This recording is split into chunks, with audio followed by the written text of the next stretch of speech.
happy to be here. So I'm going to work hard to make sure I project well, but if at any time that you find my voice is dropping, just speak up a little bit, and I'm happy to do so.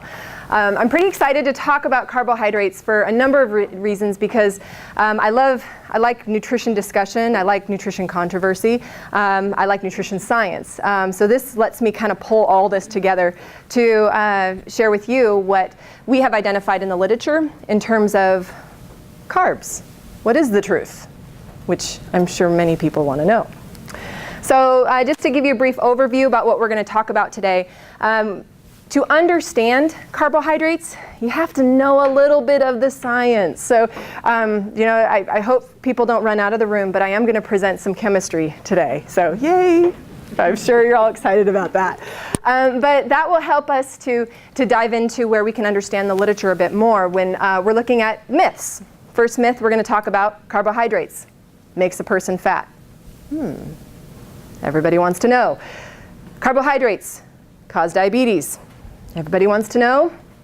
Carbohydrate, or more correctly, we hear sugar, cause hyperactivity in children. And then away from the myths, once we get to that, we're going to go into a little bit about, well, really, how much do we need? And CHO, again, carbohydrates. So you'll see it used in abbreviation, CHO, throughout the presentation.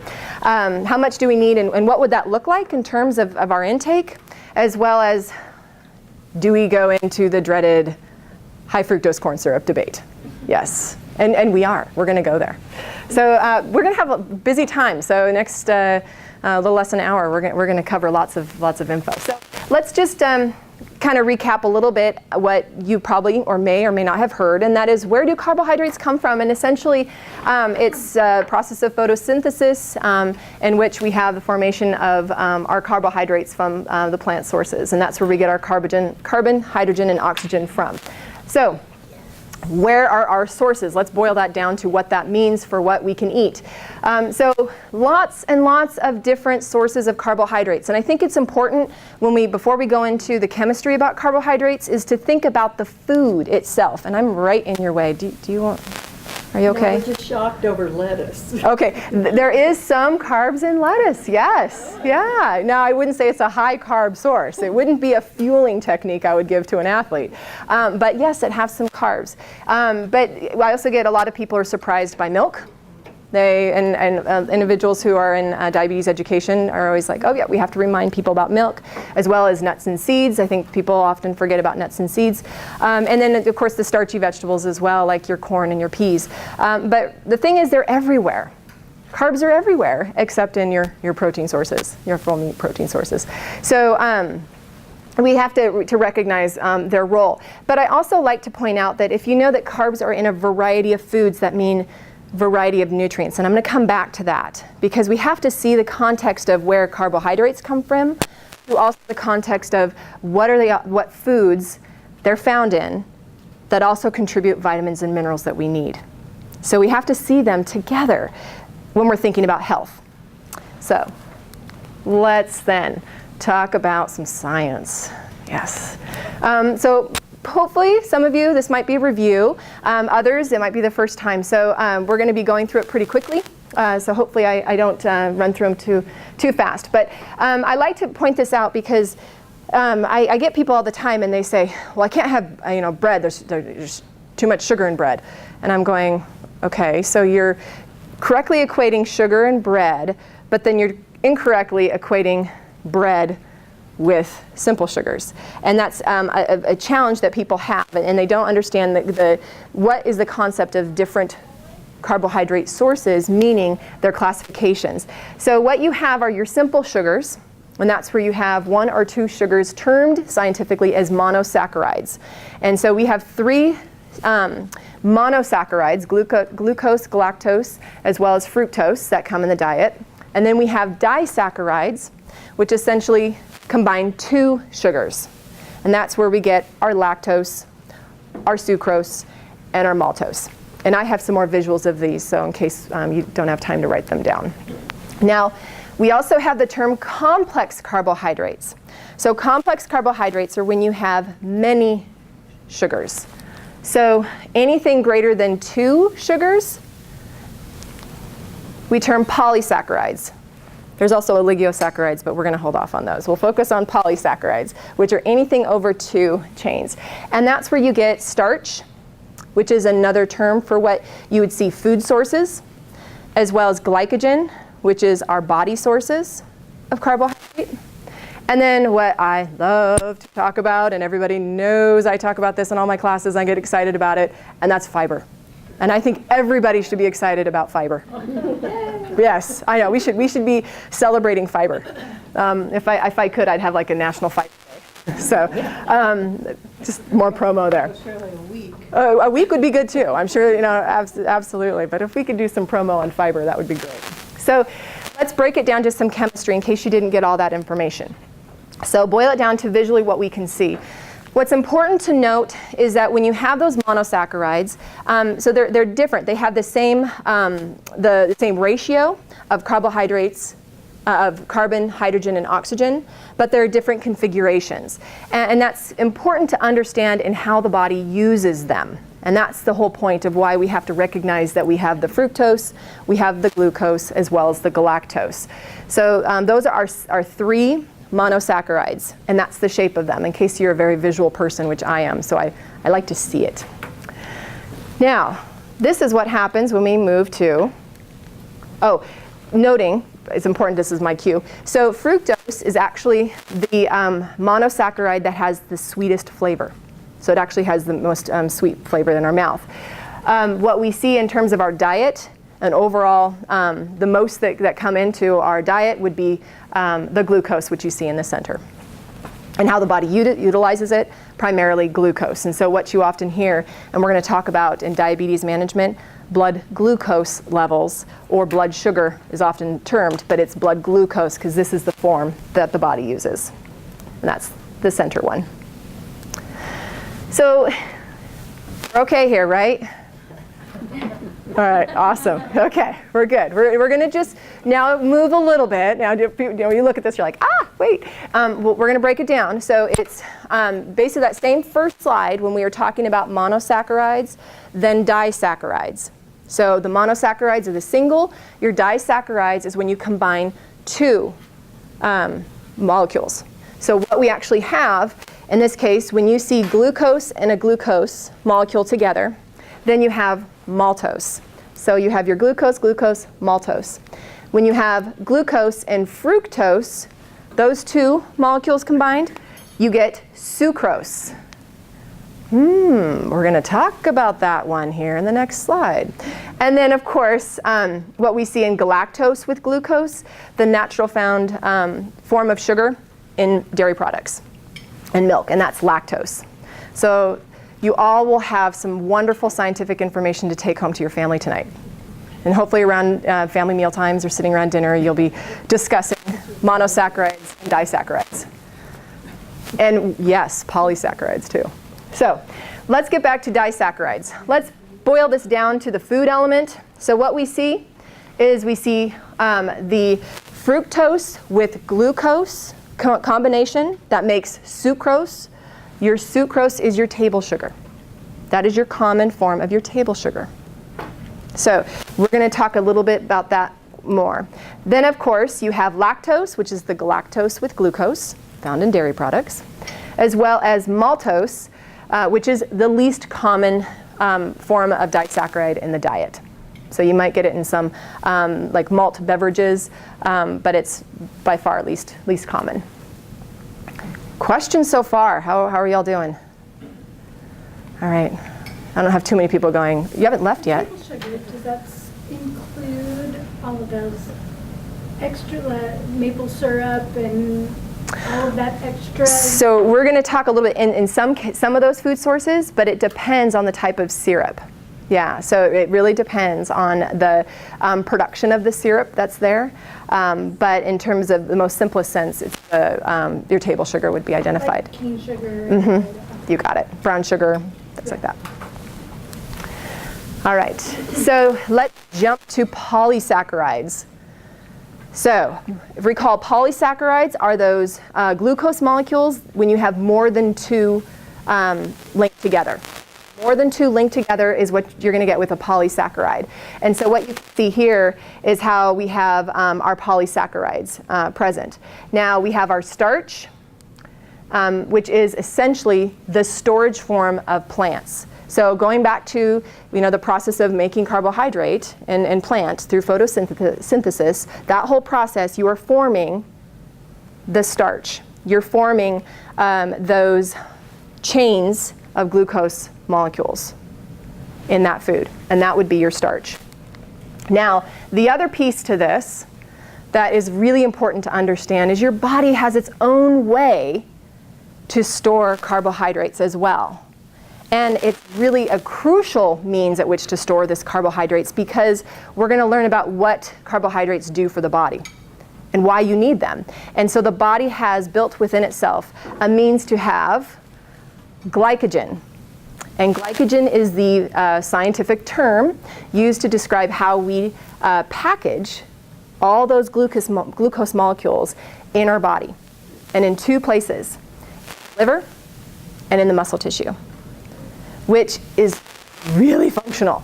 And if you're kind of a science geek like I am, you're like, that's brilliant that the body does that, because you have it in the muscle tissue, so you have easy access to glucose when you work out, and you have it in the liver, so your body has easy access to glucose for daily function. So it's fascinating that this form of glycogen, just the body has its means to store it, and that's storing its carbohydrate. Now, the difference in it, though, is it's stored not in long chains, but it's stored branch, which actually makes it more accessible in the body, so we can use it when we need it. And then we can't forget my favorite, fiber. Can always have to talk about fiber. So here's just the beauty of fiber. All you have to know, and it'll sound really good when you tell people, is be like, yeah, why you don't absorb fiber. You know what? There's beta bonds. So you can just tell people that. That's all you have to tell them. Be like, I know why. There's beta bonds. And they'll go, really? What? What do you mean? You don't have to worry about that. Just know. They're beta bonds. So basically what it means is the type of enzyme that's needed to break apart those individual molecules. The human body doesn't produce that. So what that means is those bonds that are different configuration essentially mean that fiber, those glucose molecules in fiber, your body doesn't break it down. It won't absorb it. Therefore, the body won't use it. But it will use it in a different way, which is why fiber is pretty cool. So it'll use it more for the health of the GI tract, not necessarily for energy. So that's why fiber, we always want to talk about fiber when we're talking about carbs. And just like it provides structure, that form of getting structure to plants, it serves to help provide function for the GI, and that's for digestion. So let's just talk a little bit more about digestion, because this is what people often miss in the wonderful science of nutrition and food. We often think food to, let's say, or food to health, but we don't actually go, wait a minute. It goes food in the mouth, broken down a little bit, further broken down in the stomach, mixed with enzymes and other stuff, slowly going through the intestinal tract, further breaking down, and then absorbed in the intestinal lining. It's a very complex process in a way. So it's not like the food you eat automatically goes right into your body, which is why if you've ever changed a diaper of a child, or you can look at your own poop too, but of a child who has not, and we're not afraid to talk about poop and dietetics. That's just one of those disclaimers there. So we'll throw it all out there. Poop, pee, it's bowel movements. It's good. But if you look at children and they haven't masticated or chewed up their food, particularly if it's a high fiber food like corn, or a bean, or a lentil, go Palouse, or a lentil, then essentially you can see it because the body can't break it down. And that's the perfect example. And I mean, I'm probably one of the few people in the world that gets excited when, oh, I see corn. Oh, isn't that fascinating? That's digestion at the perfect essence of fiber lesson. So we have to remind ourselves when we're thinking about carbohydrates and the function for health, we have to understand that the body is going through this whole process. This is before it can even use the energy in that food. It starts as a starch with many chains of glucose molecules, and then it has to slowly start to break it down. And doing that through chewing the food, the carbohydrate source, as well as enzymes that come in and further start to break it apart. To where ultimately what the body does to absorb is it absorbs primarily monosaccharides and some dye, but mainly monosaccharides. So that whole process has to work. And remember, fiber, you don't even get past some of these parts. So if you can chew it enough to break it down, like if you've chewed your corn enough or your lentil enough, then the enzymes can act on the inside of that lentil or the inside of the corn. But otherwise, it'll just go right on through because you don't have the enzymes to be able to do that. So all of that has to happen in order for carbohydrates to impact weight. That's really what we're talking about. Take a deep breath. Take a deep breath here. Yes. So oh, yes, question. Is it good that it just goes because that means you don't gain weight? Well, and in some cases, so a great question, and I don't know if everyone heard that question about, is it good to eat a lot of fiber because in that case you don't absorb that?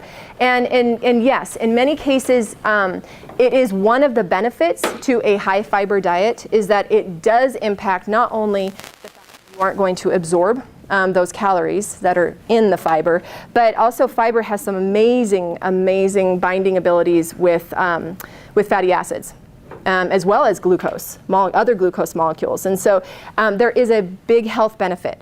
With that said, though, if all of you go, all right, I'm going from 20 grams of fiber to 45 today, there is a GI implication because that's a bulk. Yes. Do you like how I said that so softly? GI implication, you can use that. So meaning that one, you need to have more fluid and water to help keep it so it doesn't create a solid stool. The other thing too is it can create more gas. And so you often encourage, what the dietitians often encourage is that gradual progression in advancing fiber sources. Also, getting it from food has more benefit than using certain supplements. So if you really focus on getting the food sources of fiber, that's the most bang for your buck. I was thinking more like if I eat a piece of corn along with my Snickers, maybe. Oh, it's nice. Okay, so you're like, okay, I'm going to eat corn and a Snickers and then I'll be good. Well, okay, so not to the extent that I would recommend pairing corn and Snickers together, yeah, but it is one of where doing recipe modification can be really beneficial in terms of adding more high fiber carbohydrate sources in foods in dessert can help attenuate, blood glucose response, which doesn't necessarily mean, you can just assume that's going to be all fine and it's going to take it all out of there. That doesn't work that way, but it does help. But it does help. So I do encourage that when people are eating more simple sugars, that really think about how you can do recipe modification to add more fiber from whole food sources. Oh, I'd like to say that versus putting a powder in and working that out. Great questions. You were stalling. You were stalling on our, giving you all time to stare at this wonderful slide here, I'm sure. Okay, so I will not quiz you on the glycolytic pathway. You're all clear of that one. Okay, so that's good. So you don't have to memorize this. You don't have to. It's a conceptual piece to understand. And again, it goes back to when we start getting to our myths, we have to know that there's a metabolic process that's happening so we can see what is occurring with those carbohydrates that do end up in our blood, so that do get absorbed from the intestine and that are in our blood. So what we have here is our wonderful glycolytic pathway. So glycolysis is the route from taking glucose to pyruvate is the end product. Again, you don't have to memorize that. And then you have gluconeogenesis, which is actually going the reverse. But for the sake of what you really need to know from this, other than memorizing all those wonderful technical scientific terms, is that this is a means at which the body reconfigures glucose to get energy. So by taking glucose and forming pyruvate, you get what's called ATP. And that's energy. And it's energy that you get without having to use oxygen. So it's a very easy, accessible way, quick way to get energy for the body. Now, the other thing to talk about is we have over here this whole process of taking glucose. And remember we talked about glycogen, that storage form?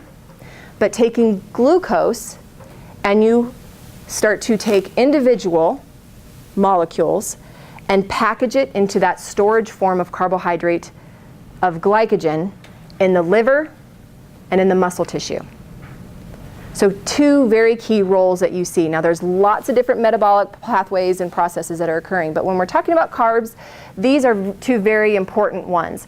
And what I want to point out about these is they function based on whether the body is in a fasted state or in a fed state. So that determines on how much that glucose is broken down and used, as well as how much glucose is actually repackaged and stored as glycogen. And we're going to come back to this. I also just think metabolic pathways kind of look cool in a weird, twisted kind of way. But let's get back to food, because that's really what we need to talk about, right? People say, just talk about food. That's what I want to know. So why did I show you those metabolic pathways? Because the bottom line is that's how the body manages its energy. And carbohydrates are the body's primary energy source. They are the fuel. So when I'm talking to people, when I say carbohydrates, I'm saying fuel. It's the equation. And in fact, we even have phrases that we've developed for young children and how to communicate about nutrition with children. And what do we use with bread? Bread gives you energy to play. Or you had a different one? Oh, okay. So yeah, you come up with more phrases. I like it. But yeah, bread gives you energy to play. And that's what it is. It's about providing energy for the body, because key piece here is not only does it help the body function, and some of you are going, but wait a minute, fat does that too. And I say, but you need to have carbohydrates as what I like to call is the kindling that keeps the fire burning. And if carbohydrates are not there to keep the kindling in an intense exercise, then they can't perform anymore. So you have to have carbohydrates in order to do daily function. And then on top of that, you have carbohydrates that are the brain's #1 energy source. And yes, the brain can function on what's called ketones. And some of you may or may not have heard what ketones are, but ketone bodies are byproducts of fat metabolism or protein metabolism, but that doesn't function as well. It creates more lethargy and not as alert thinking. The brain, and it's for survival, really. That's why the body has the ability to use those ketones, because it's for survival. But for optimal health and optimal brain functioning, it's about carbohydrates. That's the fuel source that they want. So brain function is #1. But let's just talk a little bit about the type of carbohydrates. That does make a difference. Type is key. Now, keep in mind, we have different types. And here's what different types of carbohydrate do. Different types provide fiber or not. Different types provide certain vitamins or not, certain minerals or not. So all those foods you remember seeing at the beginning of the slideshow, those are all great sources of carbohydrates. But each one of them provides various nutrition in the form of fiber, vitamins, and minerals that are all supportive to health. So it's not just about carbs, good or bad, but really it's talking about carbs in the sense of what source of carbs are we talking about? And are we getting a variety of those carbohydrates, of sources that have fiber, that have vitamins, that have minerals? And that's where we need to think about carbohydrates and where we can start opening that discussion. Because most often people think white bread. Or in my food science friend at U of I said, pan white bread. And I'm like, pan white bread? No one says pan white bread. Apparently food scientists say pan white bread. The rest of us will say white bread. But I just love that top. So in terms of type of carbohydrate, we have to think about what kinds of carbohydrates give us the most bang for our buck. So what do they give us? And that's where we're going to go to lead us into the myths. And I think we'll package this all and bring it back around for you as we go into what types of carbohydrates might be the best for us based on some of the literature. So myths, myths, myths. Yeah, they're everywhere. And everyone wants to tell you you should never have carbs. And I'm going, well, that would be kind of a rough life. Not just because I think carbs taste good. I like to eat carbs. They're enjoyable. But then the body needs them too. So let's talk about the first one. Carbohydrates make you fat. Let's get to the science. Well, here's what we know. Excess calories, regardless of the source, whether it's from carbohydrates or protein or fat, means a person will gain weight. I don't think I'm like doing any rocket science aha moments for any of you here. I'm silly. Yeah, I know. You're all like, seriously? We all know. And I know. But we have to remind ourselves with that when we think about it. So we say, oh, I can't have carbs. Well, if you were to have more than what your body needs, then yeah, you probably should not have that many carbs because it's all about excess. And that's regardless. And this is time and time again, the research shows that whether you have excess fat, excess carbohydrates, or excess protein, the body has a means to say, hey, no problem, I'll store it. I'll save it up for later. No worries. We'll take care of you. In case famine comes along, I got your back. That's what we're saying here. We're ready for the famine. We're ready for the famine. Yeah, I prefer not to. So let's look at the research, though. Here's what's an important piece of this and where we need to continue to research and study carbohydrates. And that's because we do know that glucose has a very important regulatory role in telling our genes and telling our cells what they need to do in terms of storing energy or not. So carbohydrates actually are kind of a communication network to tell your body whether you are in a good state of health or in a poor state of health. Your body needs calories or your body doesn't need calories. Glucose has a key role in that. So that's why we want to focus on what we need out of carbs. What kind of carbs does our body need that can help induce the health that we want? So let's talk a little bit about it. So carbohydrates, high carbohydrates diets equal fat? No. Again, high carbohydrates equal fat accumulation if you're consuming them in excess. Absolutely. But in research, if we know, we'll back up. In research, we know that if they give a high carbohydrate diet, whether it's a high carbohydrate diet, a high fat diet, or whether it's a high protein diet, that it doesn't matter. You can maintain weight. It's just whether you're consuming more calories or not. Now, granted, I'm not saying any other health markers in there. So, we have to consider other things like our lipid panels and our lipid profiles things. But as far as weight gain and fat accumulation, no. Of different ratios of macronutrients, it doesn't matter. But that what we see metabolically, that when we have high carbohydrate diets, that is creating a response in the body to say, I'm in a fed state. And so if you have carbohydrates in excess, it's telling the body, I'm in a fed state. You don't need to burn any fat. Like, don't worry about burning fat because I'm being fed. So if you aren't being fed, the body will utilize carbohydrates and it will utilize fat. But if you are being fed, it says, don't need to break down fat here. We're good. And if it's excess calories, not only do you say don't break down fat, you say store it, because it's got to go somewhere. And that's where glucose can come in. And that's where you get what's called de novo lipogenesis. And lipogenesis is the term used in making fat. The body's making a fat. And lipogenesis, de novo, means you're taking carbohydrates to make fat. And that's where you might see is only an excess. But if you don't have excess calories, the body isn't going to be making fat from the carbohydrates. So glucose and lipogenesis. Now, for those science people who love to know enzymes, otherwise you can just gloss it over and not really look at it. But you have precursors. If you have excess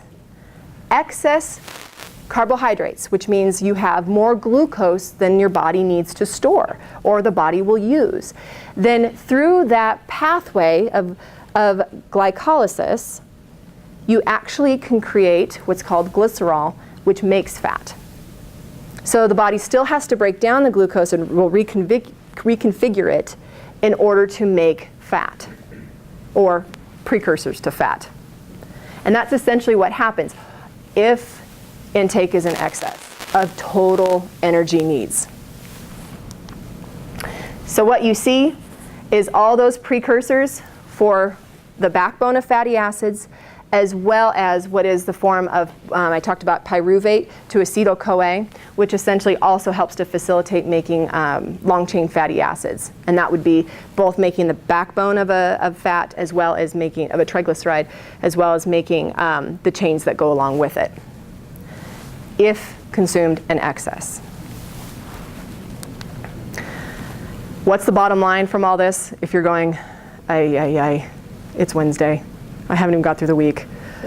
The bottom line is that it takes more work for the body to make carbohydrates into fat than it would take to make fat into fat. So it actually, the body has to go through a series of metabolic steps and use some energy to get carbohydrates into fat. Whereas it doesn't necessarily have to do that with fat. It'll take the triglycerides and it'll store them. Yay, perfect. And this is where, other than other health benefits, but where in terms of managing weight, having a high carbohydrate diet can be beneficial. Questions so far? That was heavy. Yeah. Would you talk about triglycerides? Yes. Oh, thank you. Okay, so triglycerides. So triglycerides are the scientific form of a fat molecule. And so what the shape of a fat molecule, and this is the discussion, I'm having visions of my little sister in one of my classes, and she said, once you talked about triglycerides, I just smiled and shook my head. And I said, it's okay. But so just like you have the configuration of a glucose molecule, you also have a specific configuration of what's called a fatty acid attached to a glycerol backbone, which essentially is a acylglycerol molecule. So it's a fat molecule. And it's the body's means at which to store fat. So just like we have a means to take the glucose and make a storage form of carbohydrate called glycogen, the body uses the triglycerides in order to store in adipose tissue. Does that help? A little bit. And I can talk a little bit more. It gets, once we get the chemistry in without having it up there, I apologize for lack of clarity there. It does get, the chemistry is fun, but it's a lot at times, I think. So this is essentially what we're saying with carbohydrate diets. So not exactly clear cut in saying that carbohydrates will make you fat, but obviously excess, it is possible. Okay, so we can take away on the myth, and let's get some of the research. You got the science behind it, and you're all going, please, we're done. Let's move on to get some of the literature that's on there too. We know that fat deposition is dependent on whether a person is in a fast or fed state. So the bottom line is how a person eats that tells their body whether they're hungry all the time or whether they're full all the time can impact how the body will break down their fat stores or their glycogen stores, or whether they'll actually go and store. So it's whether or not the body recognizes in a fast or fed state. And this gets really tricky, especially when you're talking about carbohydrates. When people go in fasted states, for example, they don't eat at all day long, and then all of a sudden they have a very large meal, which is a fed state. And then what ends up happening is the body goes into, okay, it's semi-starvation, and then all of a sudden we have a high flux of glucose or an energy-dense meal, in which case it's going to store. Metabolically, it's triggered to store. So these are some of the things we have to think about. And along with this are what's called glucagon and insulin, which are two, there's many hormones, but these are two key hormones that help regulate how the body will store our energy, store the carbohydrates, or how it will break it down. And they're directly related to whether we're in a fasted state or in a fed state. So that's what we have to think about. The other piece is the type of carbohydrate. Going back to that, it makes an impact on how the body responds, because you can imagine that if you have more fiber, and we were talking about what the fiber, you're not going to have as much absorption into the body. Whereas if you have less fiber, you'll have more absorption. So the type of carbohydrate will influence how much of that sugar the body actually has, which will then lead to whether the body identifies if it's in a fasted state or in a fed state. And what the body really enjoys is not to see where it has lots and lots of blood glucose or really, really low, more of a steady. And that's what we want to think about with carbohydrates. Now, I'm not going to talk too much in here because a big part of carbohydrates and how the body uses them is dependent on the health status of an individual. So typically in more healthy individuals, how the body is able to regulate the blood glucose levels is done very consistently with how the body recognizes if it's getting food or if it's not getting food. And the hormones will respond. But in other cases where you have some, let's say you have insulin sensitivity or metabolic syndrome, then the body may not recognize it. You might have insulin being produced, but the body's not able to still facilitate getting the energy to the cells. So those are all things in which you still have to consider when you're talking about carbohydrates. And then of course we have genetic factors where there's people who genetically burn more calories. And that's part of the genetic basis that's there. And then I have to put lots of asterisks next to this because I think I've said it for the, probably 15th time now. It's total calories and whether or not they're in excess. So bottom line is the research does show that there isn't a direct association between sugar and obesity. We don't see that direct association. And that's quite complicated to do from a research standpoint because give me ideas on sugar. Where do you get sugar? Fruit, bread, milk, vegetables, carrots, all those foods I had up. You're like, hey, we saw that already. Yeah. So you get it from a lot of different, so teasing out that direct link is really, really difficult to understand. But we do know other things about sugar, and we're going to talk a little bit about sugar and diabetes after this. And then, ooh, is that my warning? Okay. All right, I got it. No. So what about weight loss? So on the flip side about it, a relatively recent study basically looked at if you decrease calories, regardless of whether it's from carbohydrates, proteins, or fats. As long as you're decreasing calories, there was no difference in the composition of the diet. So what does that tell us? By singling out a single food like carbohydrates, it's not going to be the answer. It's really looking at the whole picture of health and how carbohydrates are integrated into the diet, just like you do the same for fat and same for protein. But bottom line, it's calories, and there is no difference. And that was also their immediate weight loss after going on a diet for 10 weeks, as well as a 6-month follow-up. There was no difference in groups. So it doesn't matter. We just need to find the best approach that's individually rather than singling out carbohydrates as being the culprit, which it's not. Now let's get to diabetes. So here's the thing. There isn't literature to identify that carbohydrates cause diabetes. And in fact, Nothing says that. Carbohydrates, and I'm saying the whole group of carbohydrates.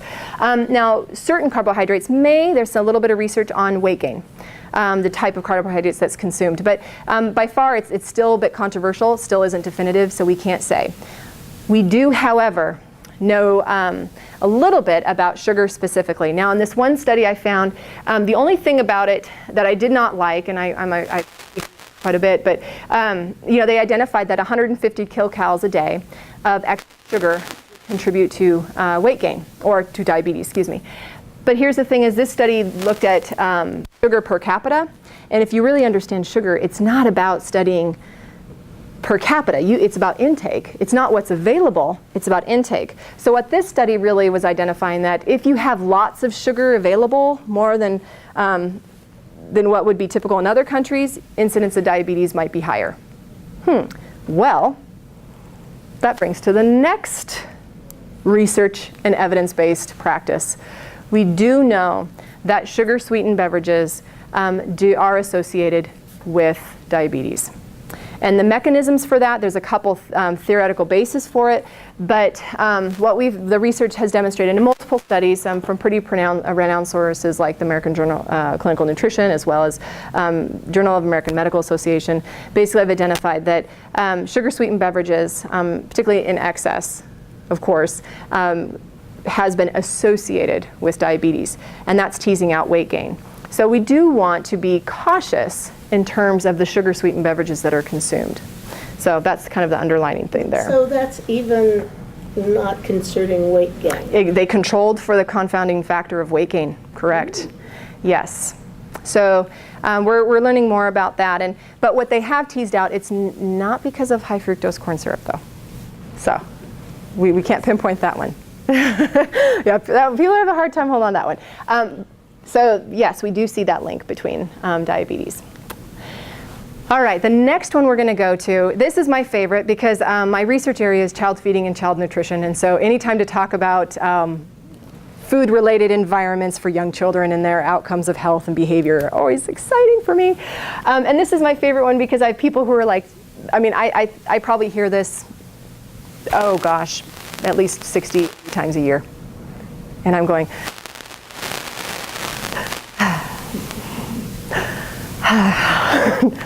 don't say anything. But let's give you the research. All right.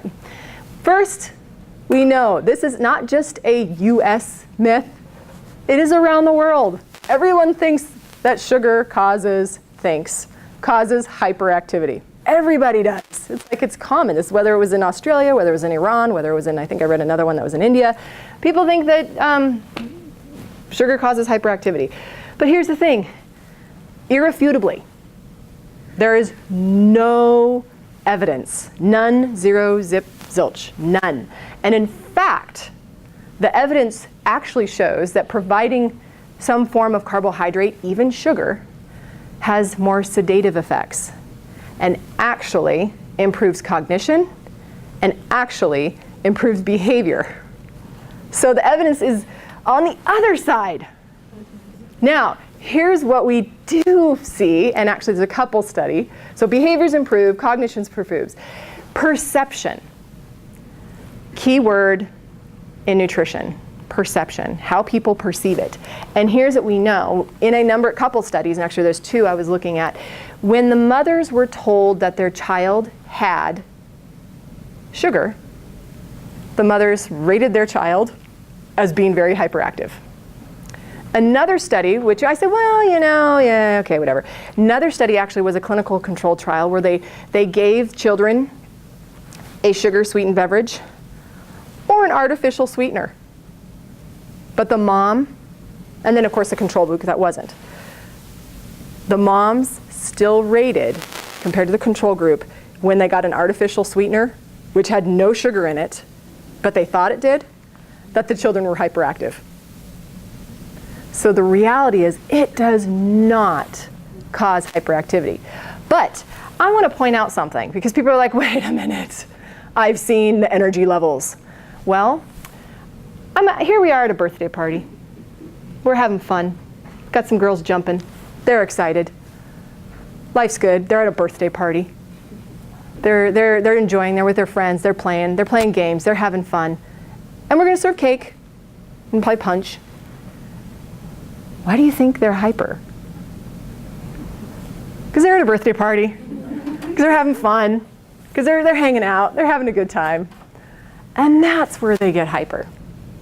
Because the events that they're in stimulate their energy levels, not the nutrition. Not the nutrition. So whether this little national campaign I have is going to make a difference, changing the way people think, well, we got a ways to go. But we do know from the research that it doesn't cause hyperactivity. Not that I would advocate for using low nutrient dense foods in order to sedate a child. Absolutely not. Yeah, so absolutely not. But in terms of identifying that they ate a lot of minimal nutritional value foods and that gave them a lot of energy, the evidence just isn't there. So we know that. All right, I know we're getting close to that time because people keep peeking in. So let's get down to the nitty gritty. So carbohydrates, now we know different types make a difference. We also know that the amounts make a difference. So let's just first go through a little bit about what we have to have.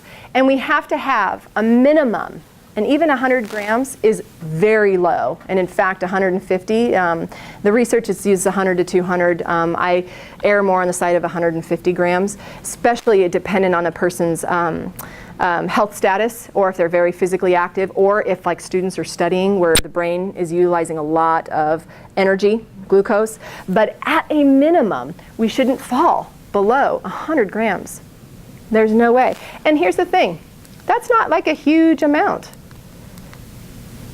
So what we're looking at total, a cup of oatmeal, some skim milk, PB&J, just one sandwich, yes, and a half a cup of cooked spaghetti. And that's at minimum we should have, roughly. Now let's go and see moderate carbohydrate. So I really think modeling after kind of a scheduled diabetes meal plan, I think is one of a best approach because it does help present carbohydrate throughout the day. And if we wanted to use a moderate intake as a basic guide, if going by using 45, 45, 45 with 15 gram snacks is appropriate. Keeping in mind that, and I like to point this out, for people who are highly physically active or athletes or might have other conditions going on, then this definitely would not be appropriate because it's not enough to manage what they need to fuel, to have the energy to do what they're doing. But kind of a basic for managing that. And I say snacks, you don't necessarily need, you don't necessarily like 3 snacks. Some people go with 2, maybe 1, but breaking it down. Questions so far? Leaving just enough time for high fructose? Because we're all like, what is going on with high fructose corn syrup? It's craziness. Don't go there. It's thin ice, biohazard, it's toxic. Yes, we've heard it all. It's everywhere. But don't worry, for those of you who are like, bring me back to the metabolic pathway. I did. There we are. No, and why do we need to come back to the metabolic pathways? Because here's glycolysis, but it looks a bit more simplified than the 10 steps because they actually keyed some of the big ones here in this image. But what we have here is our fructose monosaccharide, going back to what we talked about. So that fructose monosaccharide.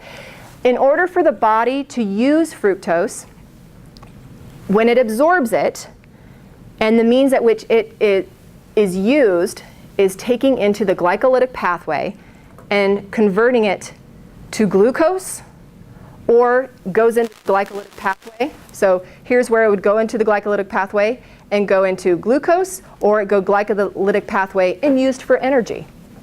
So it's just like you'd follow glucose. Or if in excess, it would go through another pathway in which you go and you could potentially form fat from it. So in excess, that's really boils down to. It's just like glucose. So those are our pathways.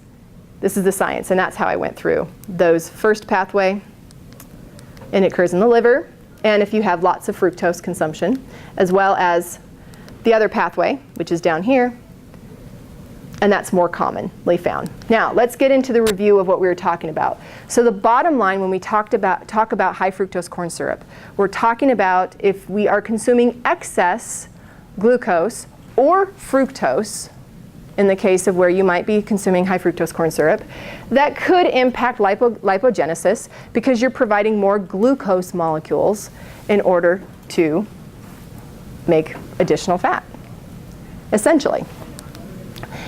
Now in the metabolism, here's what the research does show though, that in reality, how much fat is truly made? Well, very little, that pathway to fat. Most of the glucose or the fructose is going to be made into glucose and stored as glycogen. You get a little bit that's going to be used as byproduct of the glycolysis, lactate, a lot of it going on to the glycogen with 1 to 5%. So the reality is the fructose, keep in mind fructose comes from fruit too, not just high fructose corn syrup, is not going to lead to a lot of fat deposition necessarily. And it truly has insufficient evidence to say that high fructose corn syrup alone leads to fat deposition. It doesn't. And in fact, it's sucrose. You have to think about not just high fructose corn syrup, but it's the role of sucrose, which actually has a player too. So here's what we do know though. If we go back to that first discussion, in terms of amount and frequency, we know that excess, just like glucose, in excess, you're going to have fat deposition. In excess, you're going to stimulate a fed state, which then tells the body not to break down fat. So the bottom line is those all together ultimately can impact whether a person may gain weight if they're consumed in excess. And that's where high fructose corn syrup comes in from the science base. Oop, and it's doing all these things for me. Now, let's boil it down in this last minute or two. What did this talk really mean? Just as my family always says, just tell me what to do.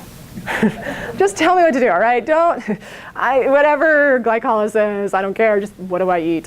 So here it is, for those of you who like that. Consume 100% whole grain products. I'm definitely not going against anything you probably have heard before. But if you can get to where all your grain products are 100% whole grain, and I'm one of those fighting for everything. I want the bread, I want the hamburger buns, I want our noodles, I want everything. And people are going, what about taste? I don't care, I want fiber everywhere. So yes, advocating for more 100% whole grain is key.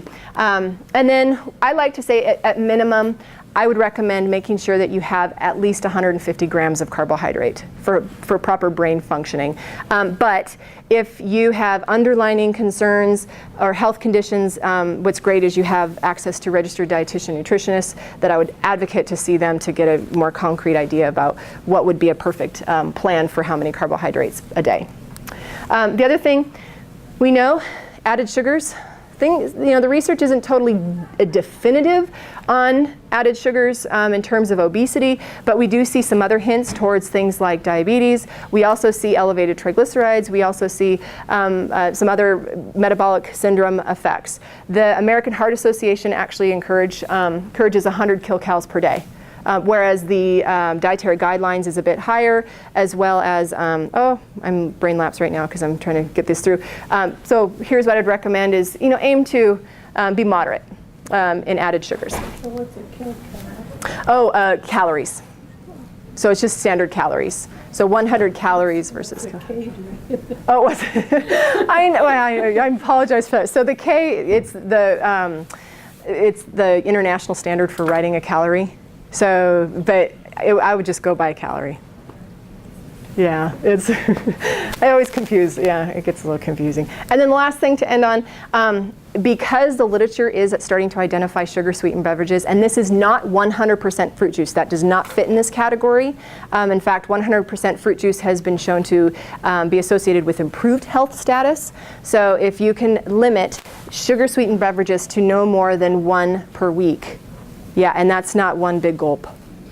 Yeah, one 12-ounce of sugar-sweetened beverage a week. I know that's a tall task for our U.S. population because it's a huge, huge industry right now. Then I would recommend that. Carbs.